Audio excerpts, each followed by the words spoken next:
नमस्कार। आज देव दीपावली का पावन पर्व है। आज गुरु नानक देव जी का भी पवित्र प्रकाश पर्व है। मैं विश्व भर में सभी लोगों को और सभी देशवासियों को इस पावन पर्व पर हार्दिक बधाई देता हूं। ये भी बहुत सुखद है कि 1.5 साल के अंतराल के बाद करतारपुर साहिब कॉरिडोर अब फिर से खुल गया है।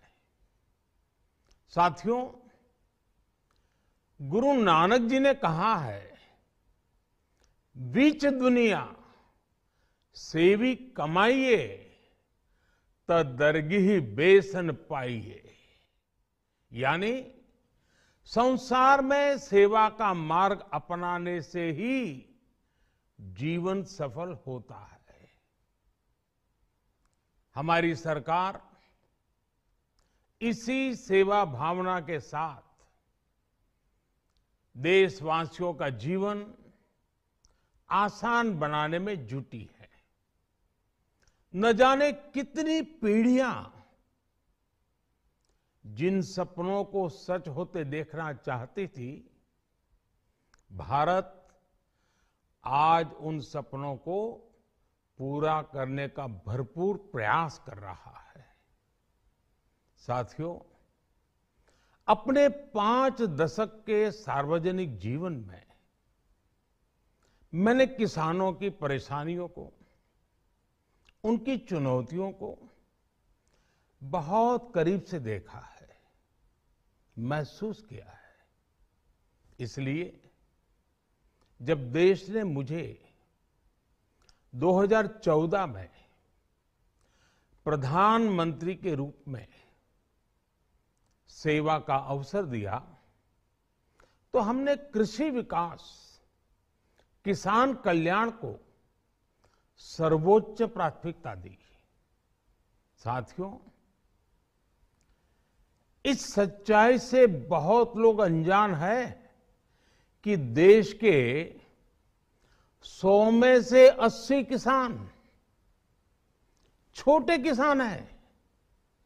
उनके पास 2 हेक्टेयर से भी कम जमीन है। आप कल्पना कर सकते हैं, इन छोटे किसानों की संख्या 10 करोड़ से भी ज्यादा है। उनकी पूरी जिंदगी का आधार यही छोटी सी जमीन का टुकड़ा है। यही उनकी जिंदगी होती है। और इस छोटी सी जमीन के सहारे ही वो अपना और अपने परिवार का गुजारा करते हैं। पीढ़ी दर पीढ़ी परिवारों में होने वाला बंटवारा इस जमीन को और छोटा कर रहा है। इसलिए देश के छोटे किसानों की चुनौतियों को दूर करने के लिए हमने बीज, बीमा, बाजार और बचत, इन सभी पर चौतरफा काम किया। सरकार ने अच्छी क्वालिटी के बीज के साथ ही किसानों को नीम coated urea, soil health card, micro irrigation जैसी सुविधाओं से भी जोड़ा। हमने 22 करोड़ सॉइल हेल्थ कार्ड किसानों को दिए और इस वैज्ञानिक अभियान के कारण एग्रीकल्चर प्रोडक्शन भी बढ़ा। साथियों, हमने फसल बीमा योजना को अधिक प्रभावी बनाया। उसके दायरे में ज्यादा किसानों को लाए। आपदा के समय ज्यादा से ज्यादा किसानों को आसानी से मुआवजा मिल सके, इसके लिए भी पुराने नियम बदले। इस वजह से बीते 4 साल में 1 लाख करोड़ रुपए से अधिक का मुआवजा हमारे किसान भाई बहनों को मिला है। हम छोटे किसानों और खेत में काम करने वाले श्रमिकों तक बीमा और पेंशन की सुविधाओं को भी ले आए। छोटे किसानों की जरूरतों को पूरा करने के लिए सीधे उनके बैंक खातों में 1,62,000 करोड़ रुपए ट्रांसफर किए, सीधे उनके खाते में। साथियों, किसानों को उनकी मेहनत के बदले उपज की सही कीमत मिले, इसके लिए भी अनेक कदम उठाए गए। देश ने अपने रूरल मार्केट इंफ्रास्ट्रक्चर को मजबूत किया। हमने एमएसपी तो बढ़ाई ही, साथ ही साथ रिकॉर्ड सरकारी खरीद केंद्र भी बनाए। हमारी सरकार द्वारा की गई उपज की खरीद ने पिछले कई दशकों के रिकॉर्ड तोड़ दिए हैं।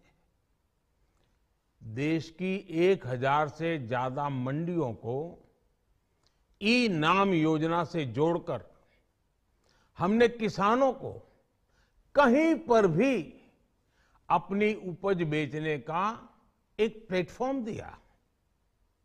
और इसके साथ ही देश भर की कृषि मंडियों के आधुनिकीकरण पर भी हमने करोड़ों रुपए खर्च किए। साथियों, आज केंद्र सरकार का कृषि बजट पहले के मुकाबले 5 गुना बढ़ गया है। हर वर्ष 1.25 लाख करोड़ रुपए से अधिक कृषि पर खर्च किए जा रहे हैं। 1 लाख करोड़ रुपए के एग्रीकल्चर इंफ्रास्ट्रक्चर फंड के माध्यम से गांव और खेत के नजदीक भंडारण, इसकी व्यवस्था, कृषि उपकरण जैसी अनेक सुविधाओं का विस्तार, ये सारी बातें तेजी से हो रही है। छोटे किसानों की ताकत बढ़ाने के लिए 10,000 एफपीओ किसान उत्पादक संगठन बनाने का अभियान भी जारी है। इस पर भी करीब 7,000 करोड़ रुपए खर्च किए जा रहे हैं। माइक्रो इरिगेशन फंड के आवंटन को भी 2 गुना करके 10,000 करोड़ रुपए कर दिया गया है। हमने क्रॉप लोन भी 2 गुना कर दिया, तो इस वर्ष 16 लाख करोड़ रुपए हो जाएगा। अब पशुपालकों को मछली पालन से जुड़े हमारे किसानों को भी किसान क्रेडिट कार्ड का लाभ मिलना शुरू हो गया है। यानी हमारी सरकार किसानों के हित में हर संभव कदम उठा रही है, लगातार एक के बाद एक नए कदम उठाती जा रही है। किसानों की आर्थिक स्थिति सुधरे, उनकी सामाजिक स्थिति मजबूत हो, इसके लिए पूरी ईमानदारी से काम कर रही है। साथियों, किसानों की स्थिति को सुधारने की इसी महाअभियान में देश में 3 कृषि कानून लाए गए थे। मकसद ये था कि देश के किसानों को, खासकर छोटे किसानों को और ताकत मिले, उन्हें अपनी उपज की सही कीमत और उपज बेचने के लिए ज्यादा से ज्यादा विकल्प मिले। बरसों से ये मांग देश के किसान, देश के कृषि विशेषज्ञ, देश के कृषि अर्थशास्त्री, देश के किसान संगठन लगातार कर रहे थे। पहले भी कई सरकारों ने इस पर मंथन भी किया था। इस बार भी संसद में चर्चा हुई, मंथन हुआ और ये कानून लाए गए। देश के कोने कोने में कोटि कोटि किसानों ने, अनेक किसान संगठनों ने इसका स्वागत किया, समर्थन किया।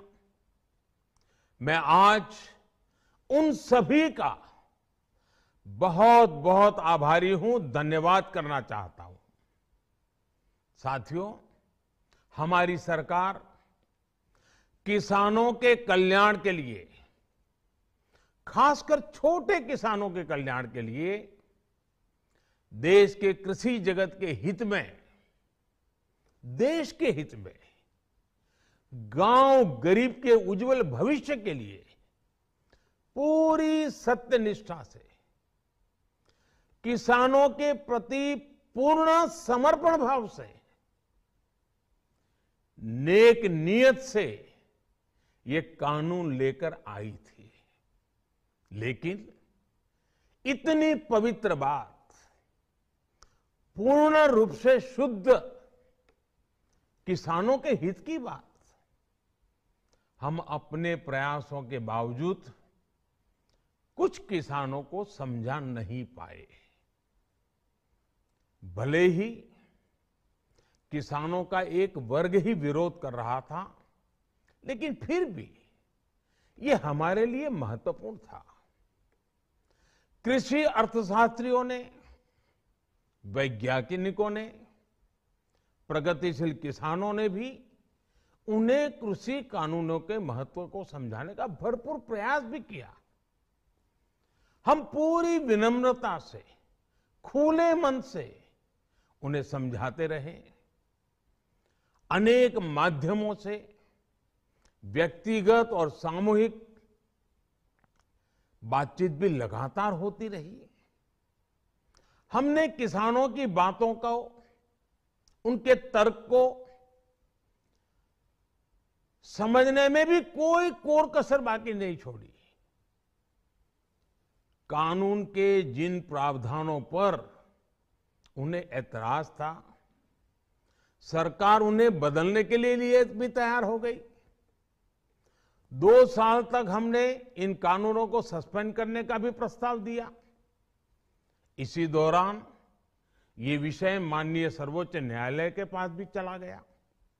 ये सारी बातें देश के सामने है, इसलिए मैं इनके अधिक विस्तार में नहीं जाऊंगा। साथियों, मैं आज देशवासियों से क्षमा मांगते हुए सच्चे मन से और पवित्र हृदय से कहना चाहता हूं कि शायद हमारी तपस्या में ही कोई कमी रही होगी, जिसके कारण दिए के प्रकाश जैसा सत्य कुछ किसान भाइयों को हम समझा नहीं पाए। आज गुरु नानक देव जी का पवित्र प्रकाश पर्व है। ये समय किसी को भी दोष देने का नहीं है।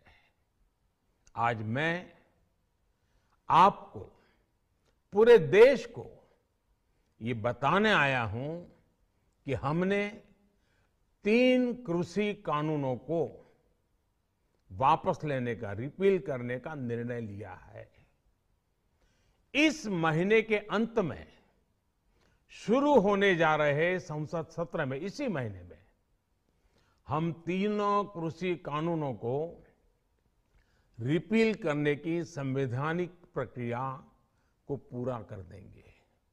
साथियों, मैं आज अपने सभी आंदोलनरत किसान साथियों से आग्रह कर रहा हूं, आज गुरु पर्व का पवित्र दिन है। अब आप अपने अपने घर लौटे, अपने खेत में लौटे, अपने परिवार के बीच लौटे। आइए एक नई शुरुआत करते हैं, नए सिरे से आगे बढ़ते हैं।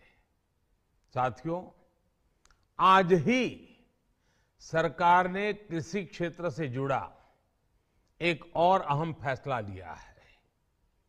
जीरो बजट खेती यानी प्राकृतिक खेती को बढ़ावा देने के लिए देश की बदलती आवश्यकताओं को ध्यान में रखकर क्रॉप पैटर्न को वैज्ञानिक तरीके से बदलने के लिए एमएसपी को और अधिक प्रभावी और पारदर्शी बनाने के लिए ऐसे सभी विषयों पर भविष्य को ध्यान में रखते हुए निर्णय लेने के लिए एक कमेटी का गठन किया जाएगा। इस कमेटी में केंद्र सरकार, राज्य सरकारों के प्रतिनिधि होंगे, किसान होंगे, कृषि वैज्ञानिक होंगे, कृषि अर्थशास्त्री होंगे। साथियों, हमारी सरकार किसानों के हित में काम करती रही है और आगे भी करती रहेगी। मैं गुरु गोविंद सिंह जी की भावना में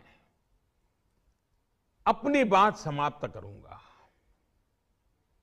देहि शिवावर मोहे इहे, शुभ कर्मन ते कबहू न टरो। हे देवी, मुझे ये वर दीजिए कि मैं शुभ कर्म करने से कभी पीछे ना हटूं। जो किया किसानों के लिए किया, जो कर रहा हूं देश के लिए कर रहा हूं।